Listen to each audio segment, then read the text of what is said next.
ਸਤਿ ਸ਼੍ਰੀ ਅਕਾਲ ਜੀ, news Asia Punjabi ਦੇਖ ਰਹੇ ਹੋ ਤੁਸੀਂ ਤੇ ਮੈਂ ਹਾਂ ਕੁਲਵੰਤ ਸਿੰਘ। ਮੇਰੇ ਨਾਲ ਇੱਕ ਵਾਰ ਫਿਰ ਡਾਕਟਰ ਸਜਲਾ ਜੋਸ਼ੀ। ਅੱਜ ਅਸੀਂ ਜਿਸ ਵਿਸ਼ੇ ਤੇ ਗੱਲ ਕਰਾਂਗੇ ਉਹ ਇੱਕ ਅਜਿਹਾ ਵਿਸ਼ਾ ਹੈ ਜਿਸ ਨੂੰ ਹਰ ਕੋਈ ਸੁਣਨਾ ਪਸੰਦ ਕਰੇਗਾ। Liquid diet. ਲਿਕੁਇਡ ਡਾਈਟ ਕਿਹੋ ਜਿਹੀ ਹੋਣੀ ਚਾਹੀਦੀ? ਉਹਦੇ ਵਿੱਚ ਦੁੱਧ ਵੀ ਆ ਗਿਆ, ਉਹਦੇ ਵਿੱਚ ਲੱਸੀ ਵੀ ਆ ਗਈ, ਛਾਛ, ਉਹਦੇ ਵਿੱਚ ਨਿੰਬੂ ਪਾਣੀ ਵੀ ਆ ਗਿਆ, ਉਹਦੇ ਵਿੱਚ ਨਾਰੀਅਲ ਪਾਣੀ ਵੀ ਆ ਗਿਆ, ਉਹਦੇ ਵਿੱਚ ਸਾਰੀਆਂ ਲਿਕੁਇਡ ਚੀਜ਼ਾਂ ਆ ਗਈਆਂ। ਲਿਕੁਇਡ ਡਾਈਟ ਕਿਹੜੀ, ਕਦੋਂ ਤੇ ਕਿਵੇਂ ਲੈਣੀ चाहिए आप डॉक्टर सजला जी? डॉक्टर साहब आपका न्यूज एशिया पंजाबी पे बहुत बहुत स्वागत नमस्ते। है।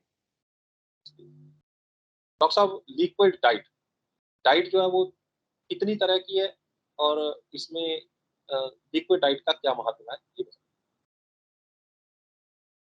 वैसे देखा जाए तो शरीर हमारा पंच महाभूतों का बना हुआ है, ठीक है? जी, तो और उसमें सबसे ज़्यादा परसेंटेज जो है हमारे शरीर की, वो जल की परसेंटेज है, पानी की परसेंटेज है। तो 70%। पानी तो हमें शरीर में नेसेसिटी तो है ही, ठीक है? लेकिन आयुर्वेद के हिसाब से कुछ-कुछ व्याधियों में तृष्णा निग्रहण अर्थात पानी कम लेना, ये भी एक ट्रीटमेंट बताई गई है, ठीक है? अभी आते हैं हम मेन मुद्दे पे। पहले हम शुरुआत करेंगे पानी से, क्योंकि आजकल बहुत सारे लोगों को सवाल रहता है कि मैं कितना पानी पीऊँ? कब पीऊँ? कैसे पीऊँ? ऐसे सवालात होते हैं। तो पहले जाते हैं कितना पानी पीऊँ? आजकल आप सुनेंगे कई लोग कहते हैं कि आप 3 litre P low, 5 litre P low, 6 litre P low, ठीक है?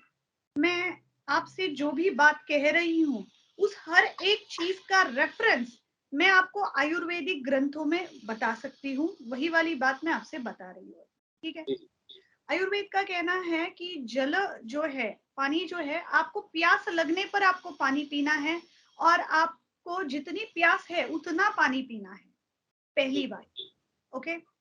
बहुत बार हम ऐसा काम करते हैं कि हमें दिन में 4 लीटर पानी पीना है, तो हम बॉटल से ऐसे भर के रखते हैं और हर बार हम एक-एक ग्लास पीते जाते हैं, ठीक है?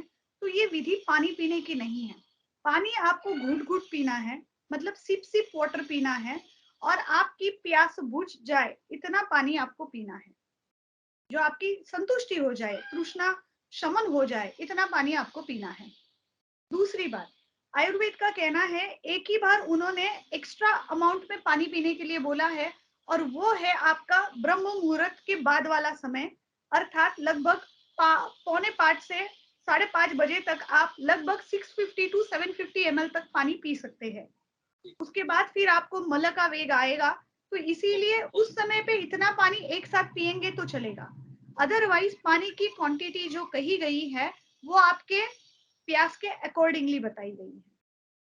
थर्ड पॉइंट, पानी जो है सूर्यास्त होने के बाद में शरीर में पानी जितना आपको चाहिए उतना ही हमें पीना है, क्योंकि बहुत सारे लोगों की ऐसा कहना है कि ऐसा समझना है उनका कि हमें खाना पचाना पड़ता है लेकिन पानी पचाना नहीं पड़ता। तो ऐसी वाली बात नहीं है, हमें पानी भी डाइजेस्ट करना पड़ता है। हमारी शरीर की इंद्रियां उस पर कार्य करती हैं, ठीक है? फोर्थ पॉइंट पानी का, तो अभी आपको ये बात तो क्लियर कट हो गई होगी कि पानी आप आपकी प्यास के अकॉर्डिंगली पिएंगे। अगर आपका पेशाब जो है, नॉर्मली पेशाब का एक वर्ण बताया गया है जो स्ट्रॉ कलर बताया गया है, मतलब पूरी तरीके से वो येलो भी नहीं है और पूरा सफेद भी नहीं है, मतलब उसको गेहूं का रंग कनक वर्ण का बताया गया है, ठीक है? अगर ऐसा यूरिन आ रहा है तो इट्स ओके, बट अगर वो पीला यूरिन आ रहा है आपको या पानी में यूरिन में आपके झाग आ रहे हैं, तो ये वाला यूरिन ठीक नहीं रहता है। तो आप उसके अनुपात में पानी पीना शुरू करेंगे, तो इस बात का ध्यान रखेंगे। आप पूछिए, फिर हम आगे अगले चीज की तरफ जाएंगे। जी, पानी जो है वो सुबह आपने बोला कि 650 टू 750 ml तक हमें पानी पीना है, 2 से 2.5 गिलास। तो पानी जो है वो पानी का जल जो चिकित्सा है, इससे इसका एक खास महत्व बताया गया है इसमें आयुर्वेद में। तो इसमें मुझे ये बताइए कि पानी जो लेना है वो कौन-सा पानी हो, कैसा पानी हो, गर्म हो, कैसा पानी लेना चाहिए, ठंडा हो? क्योंकि बहुत सारे लोग जो है ये बोलते हैं कि गर्म पानी लेना चाहिए ल्यूक वार्म लेना चाहिए, रात को सोते वक्त गर्म पानी लेना चाहिए, थोड़ा सा ये बता दीजिए फटाफट से, फिर हम आगे। ठीक है, ओके। पानी में ये समझना चाहिए कि ऋतु के अनुसार पानी पीना चाहिए। जैसे अभी ठंडी चल रही है, अगर ज्यादा ठंडी है तो आपको ज्यादा गर्म पानी पीना चाहिए, कम ठंडी है तो लुकवार्म पानी पानी पीना चाहिए। अगर नॉर्मल ग्रीष्म ऋतु चल रही है, धूप वाला सीजन चल रहा है, तो नॉर्मल मटके का पानी पीना चाहिए, फ्रिज का पानी नहीं। ये एक टॉपिक हो गया। दूसरा टॉपिक, दिन भर के पानी की बात करते हैं। सवेरे का पानी जो है आप गुनगुना पी सकते हैं, या ज्यादा ठंड नहीं हो तो नॉर्मल टैप वाटर भी चल जाता है। रात को अगर आप गर्म पानी पी पी के सोते हैं, वैसे सोते समय पानी पीना ही नहीं चाहिए, अगर जरूरत हो तो थोड़ा सा आप सिप सिप वाटर पी सकते हैं। आयुर्वेद के अकॉर्डिंगली अगर रात को आप पानी एक्स्ट्रा क्वांटिटी में पीते हैं, तो उस पेशेंट में जो उसको हम पार्शनी शूल बोलते हैं, मतलब पैर का जो पंजा रहता है, उसकी एड़ी जो रहती है वो पेन होना शुरू होता है, और पानी जब कम कर देते हैं तो एड़ी का पेन गायब हो जाता है। दूसरी बात, जिनको बार बार जुकाम होता रहता है, उनमें अक्सर पाया जाता है कि वो रात को सोते समय पानी पीने की आदत है। अगर वो सादा पानी पी रहे हैं, तो आयुर्वेद का ये कहना है रात को जो हम पानी पी के सोते हैं, वो इस भाग में ज्यादा काम करता है, अच्छा। यहाँ का प्रदेश में। तो इसलिए जितने भी एलर्जिक पर्सन रहते हैं, उनसे पहले हम ये कंफर्म कराते हैं कि वो रात को ऐसे इतना पानी पी रहे हैं क्या। और हमने देखा है जब वो पानी बंद करवा देते हैं तो वो एलर्जी अपने आप रुक जाती है। तो इतना उस पानी का महत्व कहा गया है। अभी आपने और एक बात बताई है, आयुर्वेद में तो यहाँ तक बताया है कि कुएं का पानी कैसा होता है, नदी का पानी कैसा होता है ना, जो झरना रहता है उसका पानी कैसा होता है, बट आजकल ये, या अंबर से आसमान से पड़ने वाला पानी कैसा होता है, बट आजकल तो हम ये वाले पानी हमें मिलते नहीं है इतने ज्यादा पीने के लिए, हमें टैप वाटर ही पीना पड़ता है। ठीक है ना। अभी जैसे हम राजस्थान से बिलोंग कर, यहाँ पे राजस्थान में है हम लोग, तो हमारे यहाँ का पानी थोड़ा सा भारी है। तो ऐसे भारी जहाँ पे पानी होता है, तो फिर लोग जाते हैं ऑप्शन आरओ के ऑप्शन में जाते हैं। बट रियल देखा जाए तो आरओ के ऑप्शन में भी सारा पानी का जो मिनरल्स होते हैं वो निकल जाते हैं। इसीलिए आप मतलब आप सिद्ध किया हुआ जल पी सकते हैं। जैसे आयुर्वेद कहता है कि कभी सोन डाल के पानी पी लो, कभी जीरा, कभी अजवाइन, तो ये सिद्ध जल आप पी सकते हैं, तो थोड़ा सा मिनरल्स का क्वांटिटी उसमें आपको मिल जाएगा। जी। हाँ तो जी। ये तो हो गया पानी। पानी के अलावा अब कौन सी लिक्विड डाइट जो है वो हमें लेनी है, कौन सी लिक्विड नहीं लेनी, और अ, कब लेनी है, क्यों लेनी है, क्यों नहीं। यस। अभी नेक्स्ट टॉपिक पे आते हैं कि जो मिल्क वाले प्रोडक्ट्स अपने हैं, मतलब मिल्क वाला, मिल्क में मिल्क ले लेते हैं, और कर्ड है, बटर मिल्क है, तो ये चीजें किसको खानी चाहिए, किसको नहीं खानी चाहिए। मिल्क वाली जो चीजें हैं, जिनको शरीर में कफ की मात्रा काफी ज्यादा है, कफ या का भाव है, जो काफी मोटे हैं, जिनकी हाजमा शक्ति अच्छी नहीं है, उन्होंने दूध से थोड़ा परहेज करना है। अगर व्याधि की भाषा में समझना चाहे, तो जिनको हाइपोथायरॉयडिज्म है, खास करके जिनको कोलाइटिस है, मतलब ग्रहणी दोष जिनमें है ना, अल्सरेटिव कोलाइटिस अल्सरेटिव कोलाइटिस है, नॉर्मल कोलाइटिस जिनको है, जिनको डायबिटीज है, जिनको ब्लड प्रेशर है, और जो मोटे व्यक्ति हैं, और इन लोगों को दूध नहीं पीना चाहिए। बच्चों में भी आयुर्वेद के हिसाब से जब बच्चे बड़े होने लगते हैं तो कफ की मात्रा बढ़ने लगती है। इसीलिए जब उनको दूध पिलाए तो हमेशा सौंठ डाल के दूध पिलाए, सौंठ पाउडर डालो, कभी हल्दी डालो। बोर्नविटा, या मैं ऐसे किसी का नाम नहीं लेना चाहती हूँ, बट आजकल लोगों को वही पता है, इसलिए फिर वो शब्द निकल जाते हैं। तो जितने भी ऐसे प्रिपरेशन बच्चों के लिए मिलते हैं, उनके बजाय आप घर में चीजें बनाइए। कभी सौंठ पाउडर डाल दिया, कभी हल्दी डाल दिया, कभी छुआरा का पाउडर डाल दिया, कभी उसमें बादाम पाउडर डाल दिया, ऐसे करके आप बच्चों को देंगे तो आप बच्चों को कोई परेशानी नहीं होगी। अभी आते हैं छुआरा का पाउडर भी मिलता है, छुआरा का पाउडर भी। छुआरा। ये छुआरे को आप अच्छे से कूट लो और उसका पाउडर बना दो। उसका छुआरा और हल्दी अगर मिक्स, सेम अनुपात में भी अगर आप मिक्स करके पीने लग जाते हो, तो मान लीजिए आप में खून की मात्रा अच्छी खासी क्वांटिटी में बढ़ जाती है। अगर आप वीकनेस फील कर रहे हो तो वो वीकनेस निकल जाती है। अच्छा। यस, आप ये ट्राई कर सकते हैं। ठीक है। अभी इसके बाद आते हैं छाछ पे। छाछ के लिए ऐसे आयुर्वेद में वर्णन है कि छाछ की ऐसी चीज है जो स्वर्ग में इंद्र के लिए भी दुर्लभ है, ऐसा संस्कृत में एक सुभाषित है। ठीक है। तो छाछ जो है वो एज अ ट्रीटमेंट करके भी आयुर्वेद में यूज किया जाता है। छाछ जो रहता है, छाछ और दूध के दोनों के प्रॉपर्टीज में काफी अंतर है। ठीक है। दही को जब हम अच्छे से भिगोते हैं, फिर उसके बाद छाछ बनता है। तो दही और छाछ में भी अंतर है, बराबर है। और जब हम उसको भिगोते हैं तो उसमें घर्षण पैदा होता है, तो उसमें गर्मी पैदा होती है। तो छाछ जो है वो ठंडी नहीं है ज्यादा। दही ठंडा है बट छाछ इतना ठंडा है नहीं। उसमें पानी की क्वांटिटी ज्यादा रहती है। इसमें भी अलग अलग है। अगर आप इसमें 3 गुना पानी डालते हो, 4 गुना पानी डालते हो, 8 गुना पानी डालते हो, तो उसका डाइजेशन अलग अलग प्रकार का होता है। तीसरी बात कि छाछ जब आप प्रयोग करेंगे तब उसमें आप जीरा, अजवाइन, हींग, काली मिर्ची, काला नमक, सेंधा नमक ऐसी चीजें डालेंगे तो वो ताक सुपाच्य हो जाता है। मतलब आपका डाइजेशन के लिए अच्छा हो जाता है। अभी ताक कब पीना चाहिए, छाछ कब पीनी चाहिए? छाछ जो है वो आपको भोजन के उपरांत पीनी चाहिए, और वो भी खास दोपहर में। रात में दूध, दही ये चीजें नहीं लेनी चाहिए। खास करके दही और छाछ, खट्टी वाली चीजें रात को खाने में नहीं लेनी है आपको। ठीक है। अभी आप कहेंगे और कौन छाछ ले सकता है? खास करके जो पाइल्स वाले रहते हैं उनको हम खास बोलते हैं, आप छाछ पियो। इसके लिए आप प्रयोग करेंगे बवासीर वाले। छाछ जो रहती है, आपने कभी देखा होगा कि जहाँ पे दूब उगती है ना, दूब जिसको दुर्वा बोलते हैं, जिसको गणपति को हम चढ़ाते हैं, गणेश भगवान, घास जो रहती है, घास पर अगर छाछ गिराते जाए तो धीरे धीरे छाछ की जड़ें कमजोर होने लगती हैं। आपने अगर चाणक्य नीति पढ़ी होगी तो उसमें भी ये वर्णन आया हुआ है कि चाणक्य ने भी छाछ डाल के वो देखा था तो जड़ें कमजोर हुई थी। तो इसी प्रकार से छाछ जो रहता है, जो पाइल्स है, बवासीर है, वो हमारे शरीर का मूल भाग है। तो इसीलिए उस भाग पर भी छाछ जो है वो अच्छा एक्शन देता है। उसके साथ साथ छाछ जो है वो अग्नि का दीपन करता है, हमारी भूख जो है वो अच्छे से बढ़ाता है, इसीलिए छाछ पिया जाता है। छाछ हमारे शरीर में जो कफ एक्स्ट्रा क्वांटिटी में भी अगर रहेगा तो उसको कम करने का काम भी करता है। छाछ और लस्सी में अंतर है। पंजाब में, मतलब उत्तर प्रदेश, उत्तर भारत में कई जगह पे लस्सी का मतलब छाछ भी होता है।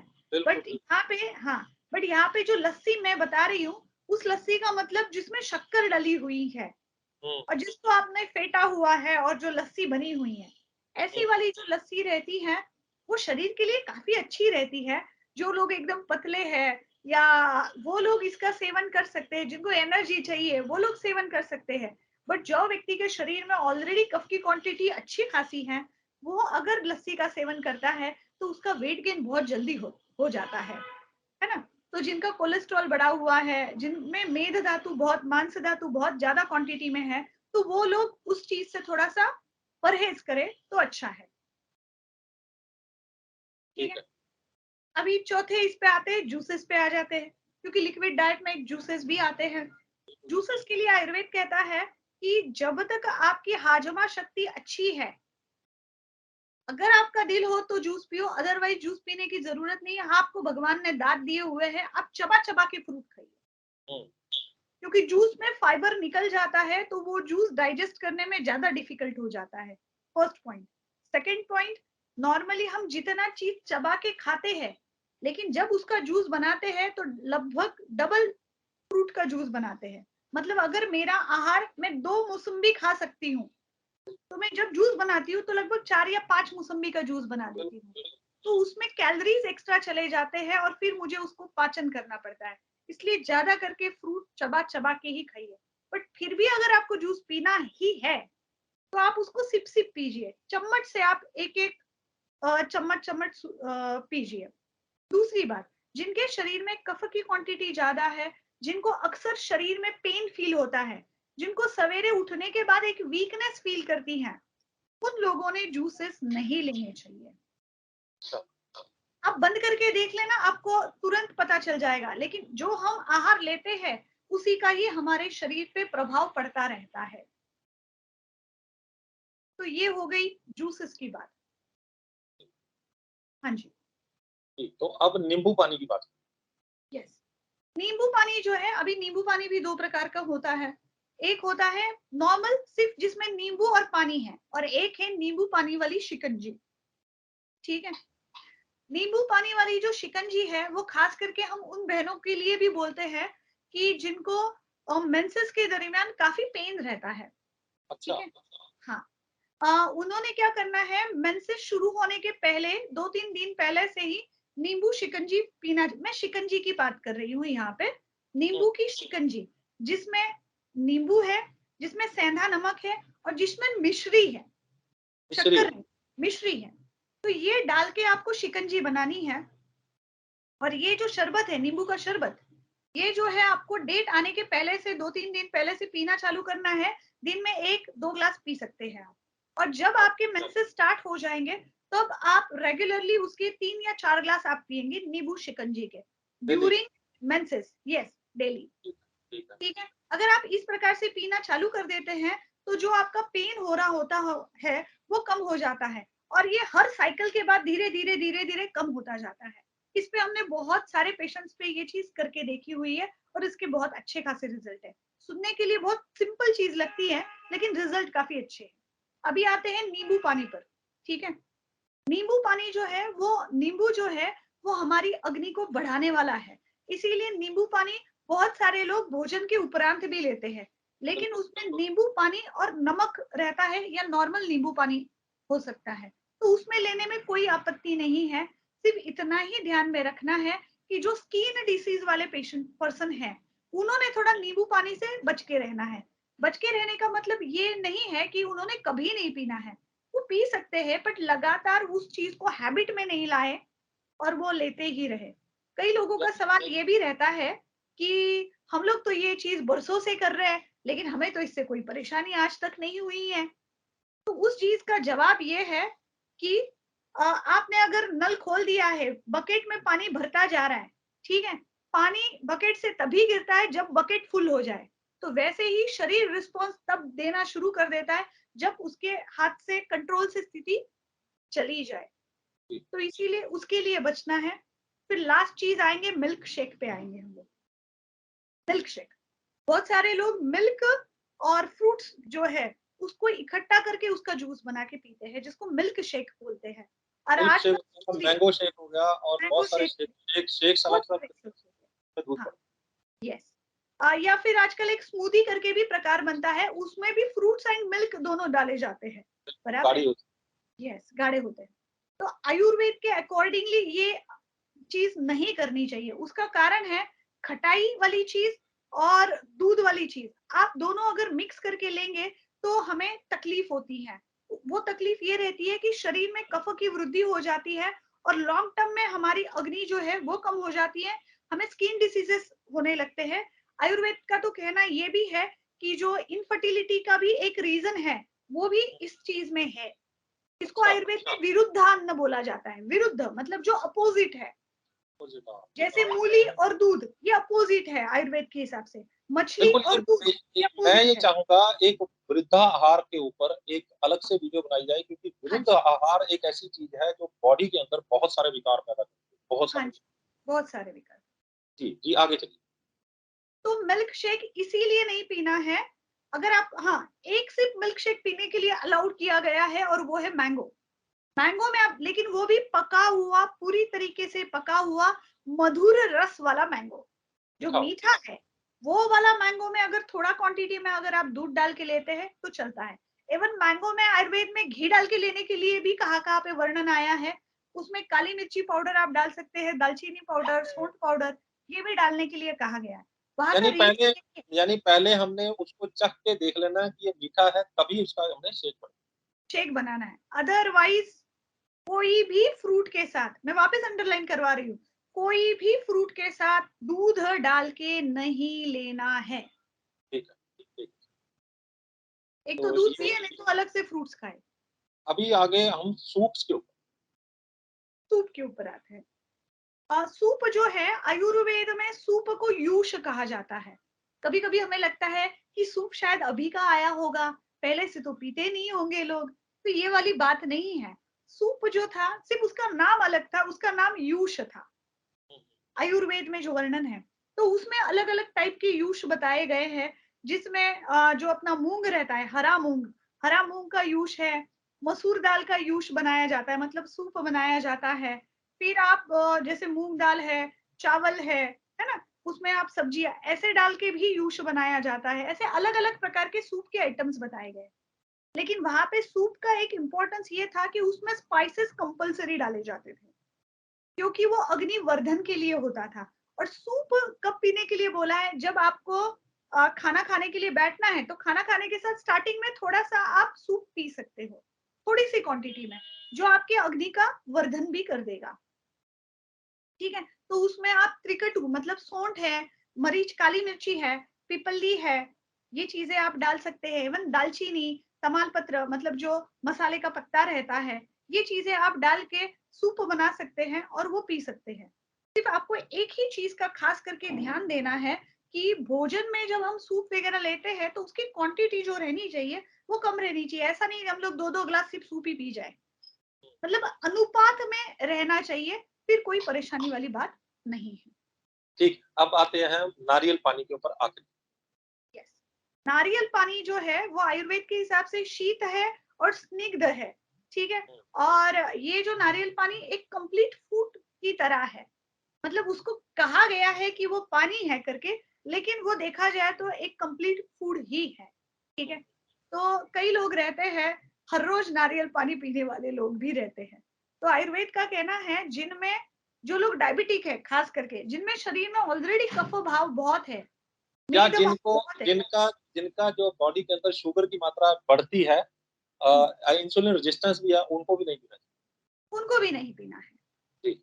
उनको भी कभी कभार अगर मैंने पी लिया टेस्ट के लिए तो वो अलग बात है, बट रेगुलर आजकल लोग एज अ थेरेपी करके नारियल पानी पीते हैं, तो वैसे उनको नारियल पानी नहीं पीना चाहिए। या ऐसा कह सकते हैं कि अगर हम नारियल पानी पी रहे हैं तो हमने और कोई चीज नहीं खानी, तो ये हमारा कंप्लीट हो गया।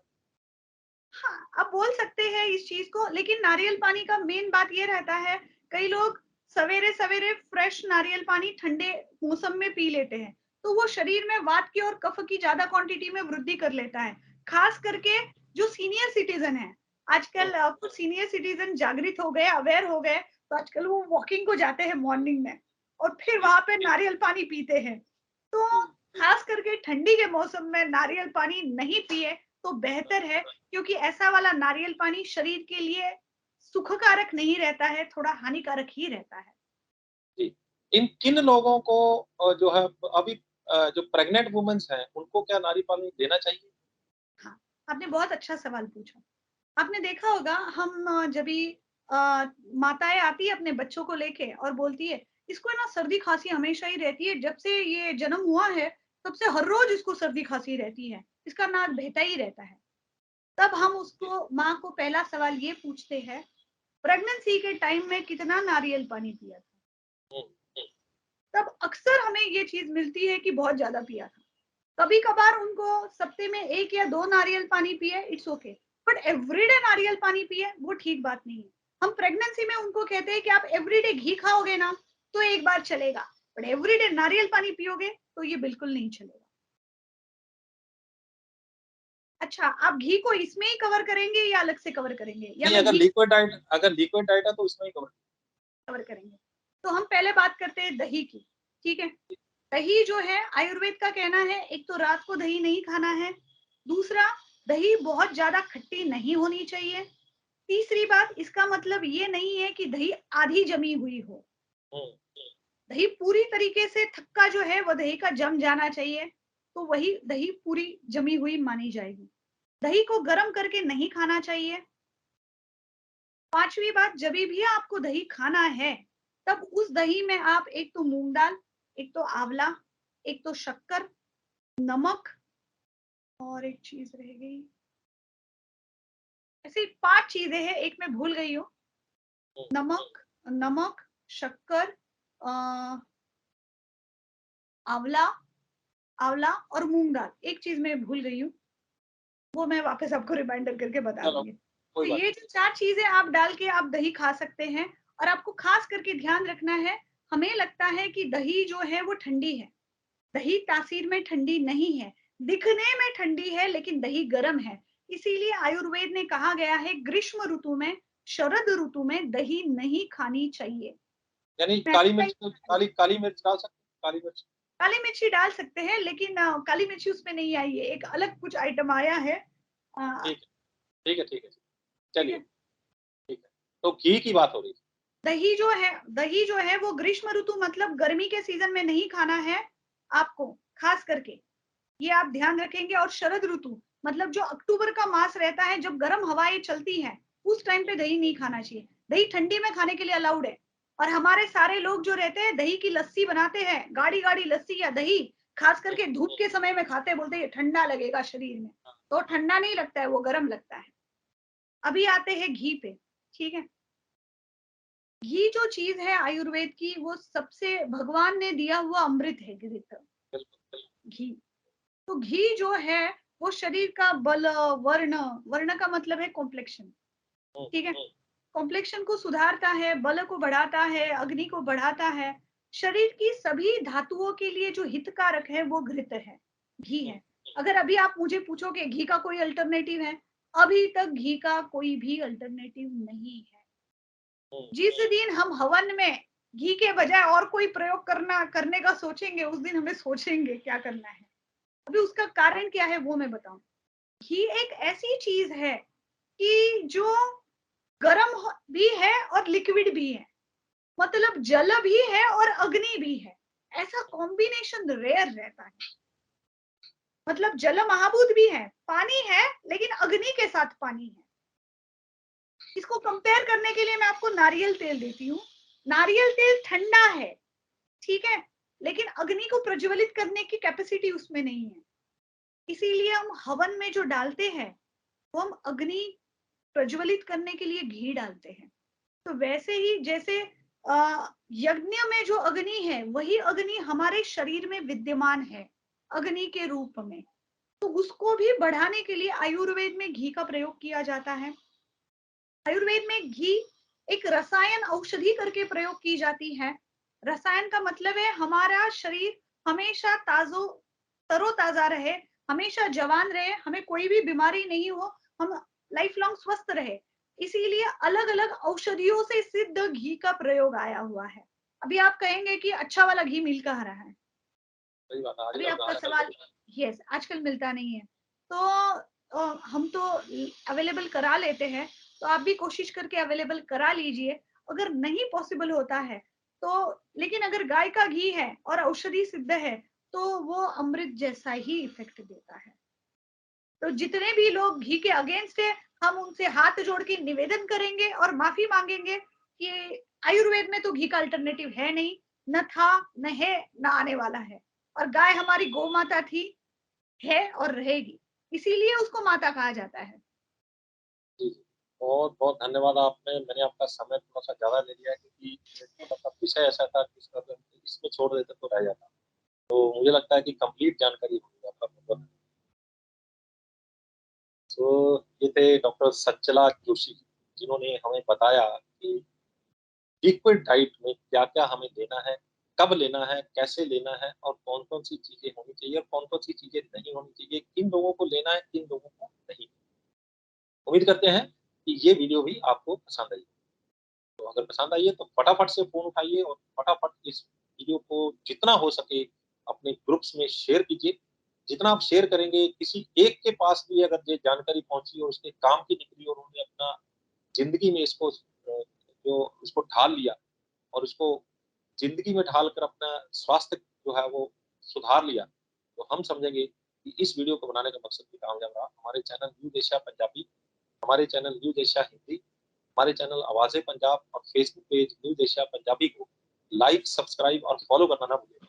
अगली बार फिर हाज़िर होंगे एक नए मुद्दे, एक नए मेहमान के साथ। तब तक मुझे जो इजाज़त, धन्यवाद।